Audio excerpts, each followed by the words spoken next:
Good post to discuss about trap cards. Oh, nay. A discussion on the state of trap cards. Whoa, whoa, whoa, whoa, whoa, whoa, whoa, whoa, whoa, whoa, whoa, whoa, whoa, whoa, whoa, whoa, whoa, whoa. Did you just post something on the internet? Did you just put an opinion piece out there for me to analyze and break down and make fun of you for? All right, let's take a look at this. A discussion on the state of trap cards. After the recent German national final where a cash player got handled for 6 after Eradicator, it sparked some discussion about the situation, more specifically, calling for the ban of EEV. I want to talk about more on the state of the trap cards in modern Yu-Gi-Oh! Just to preface this, by the way, trap cards should 100%, sorry, not trap cards, EEV should 100% be banned. Banned. Just so we're all clear on the same length there. As we all know, traps have a really bad reputation. They're usually deemed as unskillful, brain dead, or as uninteractive. Do you guys really see trap cards as brain dead, uninteractive, and unskilled? I feel like the perception is usually that case towards floodgates. And I feel like, I'm not gonna lie, I feel like I have personally been a large driving force behind any sort of toxicity towards floodgates. But here's the reality. Good. Can't really blame the player for calling trap decks with sup words. Most of the recent viable trap decks, such as L, Dino, Guru, associated with floodgates. And if there's one thing most Yu-Gi-Oh players hate with a passion, that's floodgates. Some other trap decks like Labyrinth, while having the ability to play full-on control with traps with its IKEA build, but even then the IKEA build still plays a moderate amount of floodgates. Not to mention Labyrinth can also sit on floodgates and rely on auto-win blowouts, as shown in the recent event. So trap decks aren't considered as a healthy deck style for the game, but why is that so? The root of the problem? Well, the root of the problem, I'm telling you, is just floodgates, like we said. I, myself, isn't a veteran player from the old format, so I can't tell much for old school Yu-Gi-Oh! I only started playing around 2016, but I can say what makes trap decks have such a bad reputation. Mainly due to the card design of a trap card and trap deck archetypes. The decks of recent times are all designed to either work too well with floodgates. Okay, so here's the design point here that you will never fix in this regard. Trap cards will always be able... trap decks, rather, will always be able to have great synergy with floodgates. The reason for that is because if you make a trap deck actually a real trap deck that relies on trap cards, that's not to include something like Salamangreat or Mathmech, which gets to trap cards because it uses combos to get to those trap cards. Pure trap decks, like something like Labyrinth, needs trap cards. And that is its win condition, is to flip trap cards. Therefore, it doesn't need monsters as much, because the win condition is the trap cards. Therefore, because it doesn't need its monsters, then the floodgates don't affect the monsters, really, for the most part. You don't really care that much. Therefore, they're always going to synergize with floodgates. They will always synergize with floodgates. Or Labyrinth, Lady's ability to get to any normal trap from the deck while being a big dark provides too much strategy with the virus card. I don't know why they made them dark, dude. So many problems of Labyrinth could have been avoided if they were just not dark. Why do traps have to rely so much on auto-wins or floodgates so much? It's mostly because how bad mid-generic trap options have been in the past couple of years. Tell me how many good trap cards in the last 5 years can you name? Just generic, isolated, generic trap cards you can play in any deck. I cannot think of anything except like Solemn Strike, and that was like 2017. Ice Dragon Prison, maybe in like 2018, 19. I can't think of anything else. Infinite Impermanence. Even then, Infinite Impermanence is good for reasons that because it's not a trap card, right? In the conventional sense. That's like, Infinite Impermanence is just Valor without the phase restriction, right? Like, I don't even, for all intents and purposes for this discussion, I don't even consider Imperm like a trap card, right? Like, they haven't made any good generic trap cards. You know, Crackdown is like so mid, I've never even seen anyone play that except in the absolute Monkey decks like Subterror. Evenly Matched, like, again, Evenly Matched sort of falls into that same category as Imperm. Evenly Matched is a card that isn't really a trap card. It might as well just be a spell. Like, tell me, like, explain in a conventional mechanical way how Evenly Matched is a trap card. A trap card in the typical standard, you know, basic perception of how trap cards work in Yu-Gi-Oh! Is, oh, I'm going to set a trap. That's in the name. It's the name, trap. It's a trap. You set it, you wait, and then boom, you spring it on your opponent. No one does that with Evenly. So it's not really a trap card. Same with Red Reboot. Red Reboot is just, it's not really a trap card, you know? So in terms of the actual conventional definition of trap cards, there's actually been less than like a handful of good trap cards in years, in half a decade.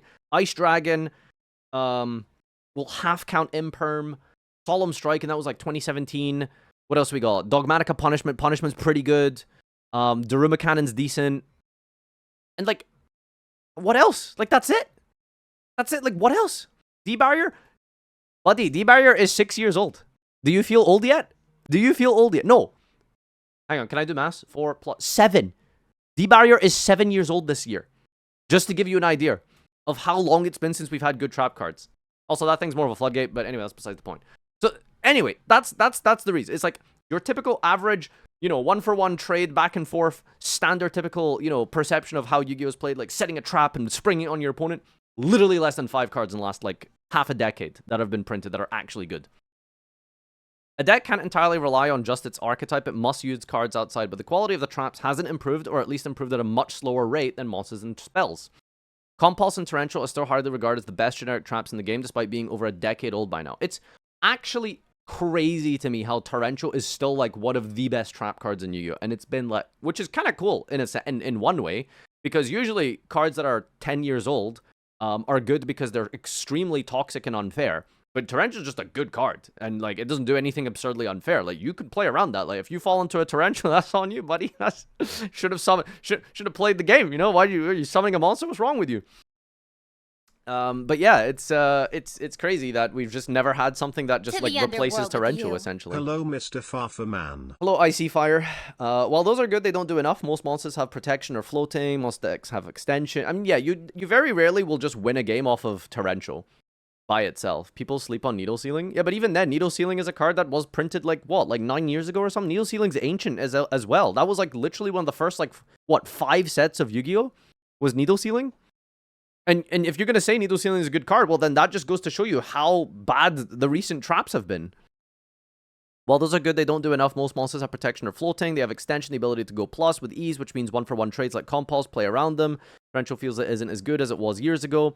And when trap deck players have the option to choose cards that were okay or at best cards that instantly win that work extremely well with the deck itself, the answer is pretty obvious. Yeah, it's always a floodgate.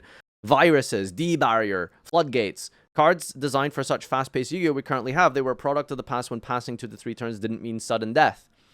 I mean, that's the whole point, right? The virus cards, printed what, 2011? Like, you could literally just still win a game off of, like, after being virused. And also, the important thing to recognize is, like, decks were built very differently when virus cards were legal. The virus cards were printed during a time where even the most, like, crazy combo decks would still play, like, Compulse Bottomless Torrential. I think they called it, like, you know, the Trinity or something. There was, like, a term for it. There was, like, the Torrential, Bottomless were both limited, and you just played, like, 1-1, and I think you also... Oh, Warning, I think, right? That was, like, the Trinity of trap. Every deck. Doesn't matter if you're, like, a crazy combo deck. You still played it. Like, you still played it. You know what I mean? So...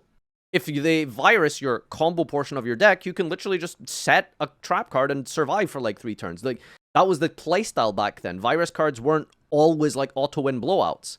But now, today, if you resolve a virus, you're going to win the game, pretty much. Potential solutions. Unban reboot. Whoa! No! That's not the solution, man! Yu-Gi-Oh! Community natural perception and solution for these kind of things is to always just fight fire with fire. You know? Oh.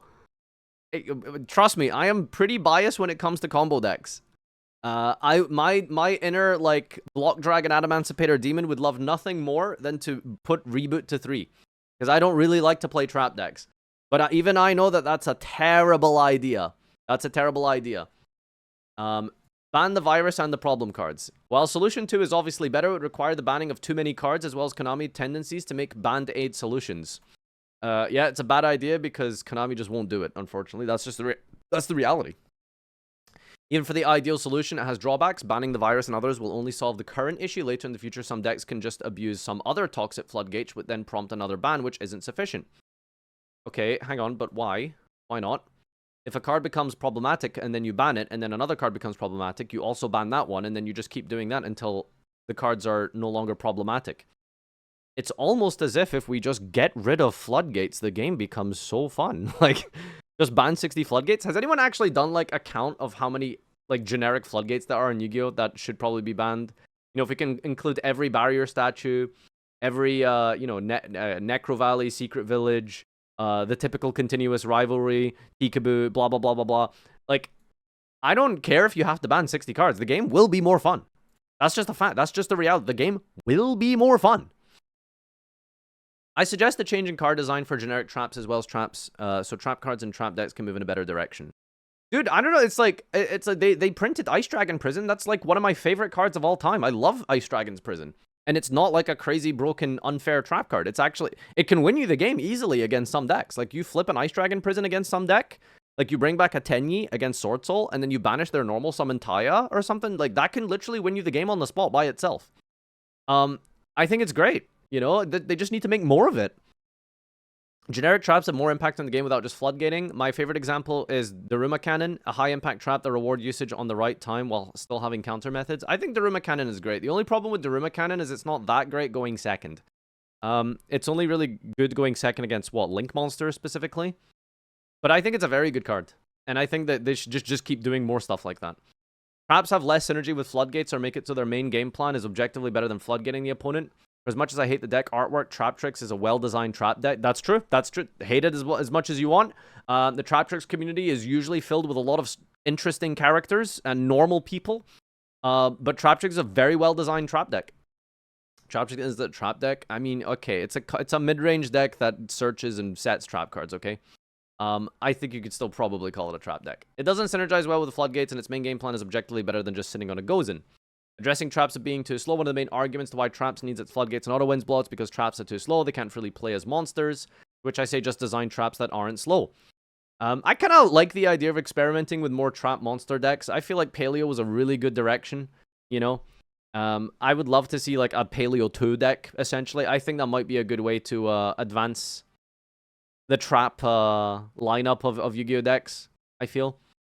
I feel like Paleo would legitimately be a meta-contending deck today if they still had Ronin Toden. But guess what? Sprite had to ruin that, didn't they? Imperm is a great example of a good trap that isn't slow but gets better if used as a trap. Some other idea could be... Yeah, that's actually a very good idea. Like, a trap that has, like... Maybe they need to make more traps like Imperm. Like, they basically just make, like, spells, but get bonus effects if you set them. That could be a cool idea. You know? And Imperm is, like, such an iconic card, I feel like. Like, if you look at iconic Yu-Gi-Oh cards...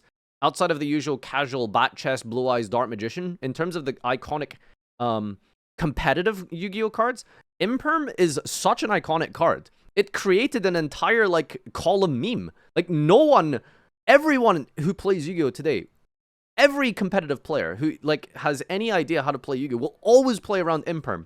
And if they aren't, it's suboptimal gameplay. That's how impactful Imperm is in the culture and in the consciousness of the Yu-Gi-Oh community, you know?